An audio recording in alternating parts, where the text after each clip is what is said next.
If you're going to charge a dead battery, what you want to do is check the amp draw. You always want to charge your battery at 10 amps or less. If you charge it more than 10 amps, what's going to happen is a chemical reaction takes place so fast, it'll actually overheat your battery and those plates will warp. And if they warp, they'll actually touch each other, short out, and ruins your battery. So if you feel the battery when it's charging and it feels warm, you need to turn it down. And you may have to turn it down to just 3 amps. If it's still warm, keep turning it down until it stops getting warm.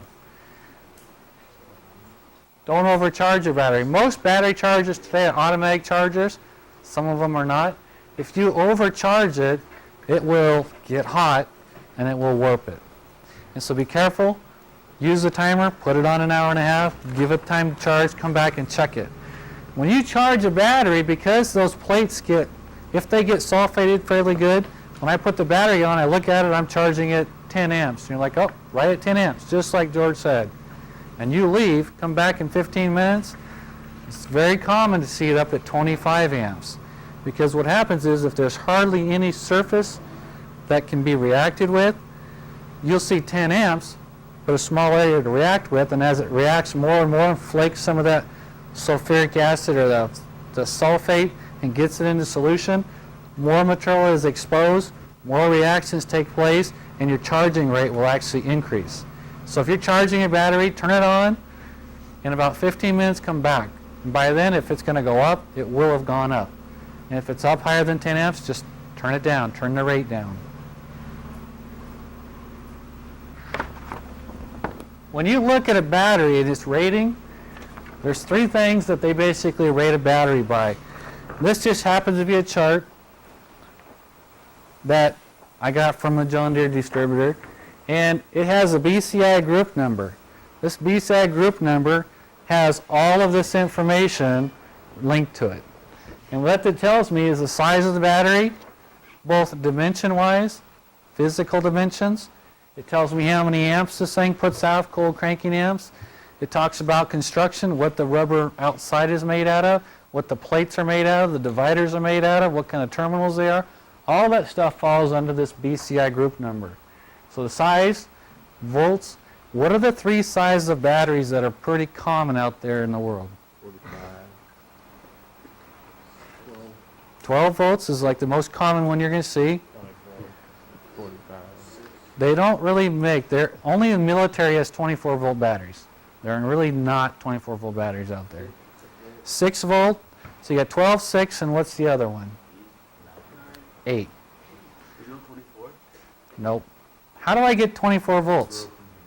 You take 2 12 volt batteries, you put them in series, it becomes 24.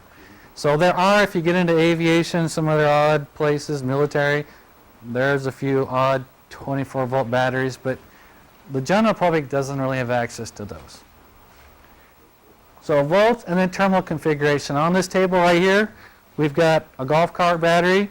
You can put a regular battery post on it. It's got threads, so you can put a wing nut. This has got slip-on. This one here, you put the wire in and screw the nut down. This one here is flat side terminals that you put a bolt through. There's a lot of different ones. I can get batteries with posts opposite each other. They can be on this side, they can be on that side, they can be both on the same end. There's a lot of configurations, and when you go to the store to buy a battery, you kind of need to know a lot of information.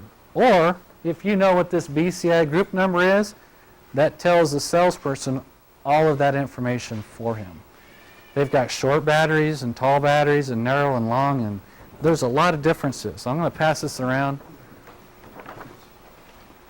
So keep track of that. Marketing gimmicks. There's 2 different marketing gimmicks out there. If you buy from a reputable dealer, a good quality brand, like an Interstate or an Exide, those companies have been around a long time and they don't mess around with the general public. You buy some black label generic batteries from Weimar or Kmart or some guy that drives in, he's got this parking lot with a truckload of batteries, he's selling them real cheap. Be careful with them because there's 2 different ways of marketing.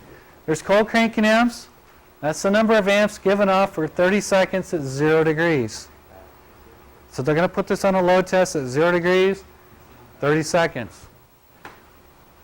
Cranking amps is the number of amps given off for 30 seconds at 32 degrees. And so if you have a chemical that's reacting with plates and the temperature is 32-degree difference, the one that's warmer is going to react more. It's going to react more easily. And so if you look at it, there's a difference between cold cranking amps and cranking amps. Quite a bit of difference. It's probably a third more amps are given off with the cranking amps because of the temperature difference. And so be careful when you buy a battery, look at, is it cold cranking amps or cranking amps?